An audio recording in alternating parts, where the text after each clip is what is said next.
اللہم صلی علی. یہی 27ویں شب تھی، یہی رجب کا مہینہ تھا. میرے آقا حضرت ام ہانی رضی اللہ تعالیٰ عنہ کے گھر آرام کر رہے ہیں کہ جبریل امین جو فرشتوں کے سردار ہیں نبی پاک کے دربار میں آتے ہیں. آرام سے جگاؤں کیسے؟ رب کا حکم ہے کہ محبوب کو بلایا جائے، مگر محبوب آرام کر رہے ہیں. یہ وہی آرام ہے. نہ جگانے پر صدیق اکبر نے نماز قضا کر دی تھی، نہ جگانے پر سیدنا صدیق اکبر نے سانپ کا ڈس جو ہے وہ برداشت کر لیا تھا، جگایا نہیں. اور مولا علی نے دیکھا کہ عصر کی نماز جاتی ہے تو چلی جائے، آقا کے آرام میں خلل نہ آئے. اب جبریل امین کو جگانا ہے. اللہ اکبر. بلاوا رب کی طرف سے ہے. تو اعلیٰ حضرت نے گویا قصیدہ معراج میں کہا کہ فرمایا یہی سما تھا کہ پے کے رحمت خبر یہ لایا کہ چلیے حضرت. ذرا سمجھیے گا بات کو. کیا خبر لایا؟ کہ چلیے حضرت تمہاری خاطر کشادہ ہیں.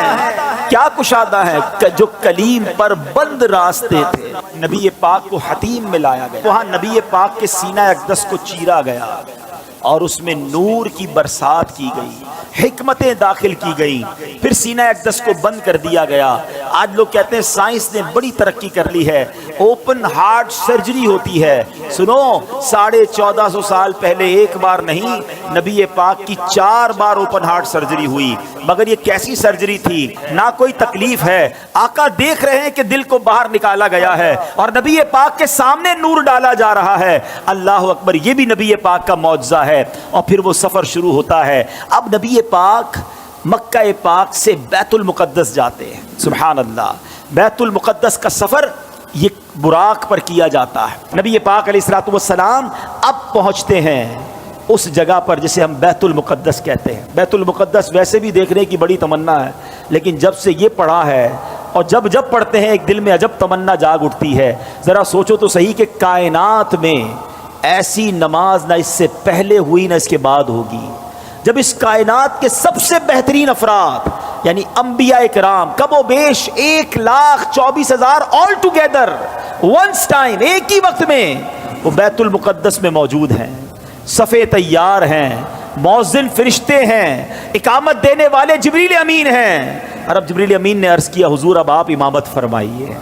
امام الانبیاء میرے آقا امامت فرما رہے ہیں. سبحان اللہ. سیدی اعلیٰ حضرت امام اہل سنت بڑی پیاری بات لکھتے ہیں. فرماتے کہ وجہ کیا تھی؟ معراج کی رات کی جماعت کیوں جو ہے وہ سجائی گئی؟ یہ بلایا کیوں گیا سب کو؟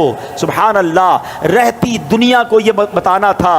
اعلیٰ حضرت کہتے ہیں نماز اقصا میں تھا یہی سر. سر کہتے راز کو ہیں، عیاں کہتے ظاہر ہونا. فرماتے نماز اقصا میں تھا یہی سر، یہی راز تھا کہ عیاں ہو مانائے اول آخر. پتہ چل جائے دنیا کو کون اول ہے کون آخر ہے دست بستہ پیچھے حاضر. سارے ہاتھ باندھے کھڑے ہیں. کون؟ جو سلطنت آگے کر گئے تھے. اقصا میں سواری جب پہنچی، اقصا میں سواری جب پہنچی، جبریل نے بڑھ کے کہی تکبیر. اقصا میں سواری جب پہنچی، جبریل نے بڑھ کے پڑھی تکبیر. نبیوں کی امامت اب بڑھ کر سلطان جہاں فرماتے ہیں. اللہ اللہ کہو، اللہ اللہ اللہ اللہ اللہ اللہ کہو، اللہ اللہ. اب نماز سے میرے آقا فارغ ہوئے. اب آسمان کے سفر کی تیاری ہے. اب سفر آسمان میں وہی براق ہے، وہی بارات ہے، وہی دولہا ہے، وہی باراتی ہیں. آن کی آن میں پہلا آسمان آ گیا. اور اللہ کے حبیب کا یہ سفر کتنا فاسٹ ہوا. نبی پاک آگے بڑھتے گئے. اب سدرۃ المنتہا آ گیا. اب یہاں جو ساتھی ہے جو ام ہانی کے گھر سے لے کر ساتھ جا رہے جبریل امین، وہ عرض کرتے ہیں کہ حضور بس اب یہاں سے آگے میں نہیں جا سکوں گا، یہ میری لمٹ ہے. اس سے آگے گیا تو میرے پر جل جائیں گے. اللہ اکبر. اب اس کے آگے فقط رب کے حبیب جا رہے ہیں.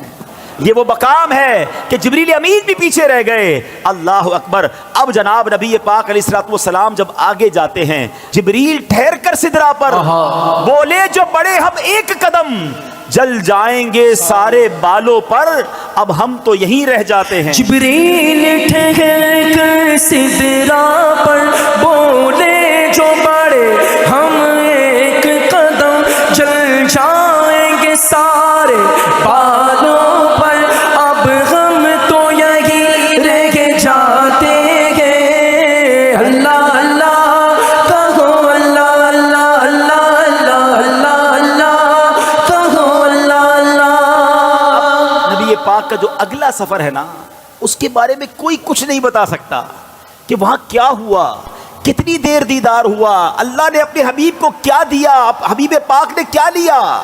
وہ ایسی راز کی باتیں ہیں، وہ ایسی کرم کی باتیں ہیں کہ جتنا اللہ کریم نے قرآن میں بتایا اور جتنا حبیب پاک علیہ الصلوۃ والسلام نے ہمیں آ کر بتایا، اس کے علاوہ کوئی اس کے بارے میں نہیں جانتا۔ تو اب یہ وہ سفر ہے میٹھے اسلامی بھائیوں کہ جب نبی پاک علیہ الصلوۃ والسلام یہ سفر کر کے واپس آئے، یہ عظیم سفر ہے، جنت کے طبقات دکھائے، جہنم کے مشاہدات کیے، آل ٹوگیدر جب یہ سفر کر کے نبی پاک واپس آتے ہیں تو آج لوگ کہتے ہیں جناب کہ بڑی سائنس نے ترقی کر لی ہے، بڑا مہینوں کا سفر دنوں کا سفر منٹوں میں طے ہوتا ہے۔ لیکن میرے آقا کے اس سفر میں جس میں ہزاروں سال کا یہ ٹریول ہے، علماء کہتے ہیں اگر اس کو لاجیکلی کیلکولیٹ کریں نا تو یہ کئی ہزار سالوں کا سفر بنتا ہے۔ مگر نبی پاک جب واپس آئے تو جو دروازہ کھولتے وقت کنڈی ہل رہی تھی وہ اب بھی ہل رہی ہے، جو بستر چھوڑ کے میرے آقا گئے وہ بستر اب بھی گرم ہے۔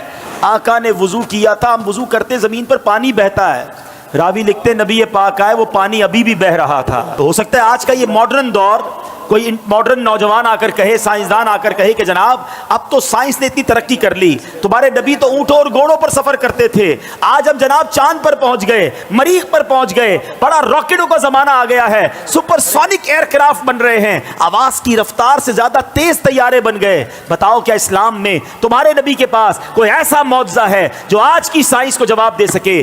اللہ اکبر، سنو تو صحیح، ہزاروں سال کا سفر کر کے میرے آقا آتے ہیں اور کنڈی ابھی ہل رہی ہے۔ گویا ہوا یہ کہ کم وقت میں نہیں بلکہ نبی پاک نے یہ سارا سفر نو ٹائم میں کیا، وقت وہی ٹھہرا ہوا تھا۔ ماجرا یہ ہے، اب عشق والا جواب سن لو، دراصل بات یہ ہے کہ میرے آقا تو سارے جہان کی جان ہے نا، ہے جب جان چلی گئی تو جہان رک گیا تھا، آقا واپس آئے جہان نے پھر چلنا شروع کر دیا۔